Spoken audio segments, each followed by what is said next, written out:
How to reset US Bank online banking password. To reset your US Bank online banking password, follow these simple steps.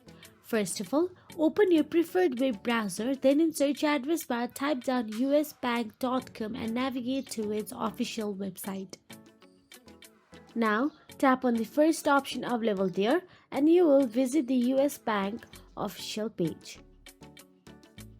Now there, all you have to do is look for the login option available there. You can see login at the top right corner of your screen. Now tap on the login and navigate to your login page. Now once there again, you'll have to enter your username.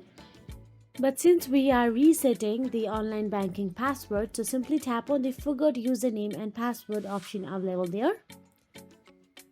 Now, all you have to do is provide the last 4 digits of your social security number, SSN and any other requested information.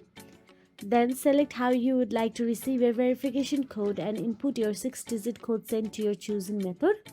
And you can create a new password after that. So that is it. If you found this video helpful, please like, share and subscribe our channel, and thank you so much for watching.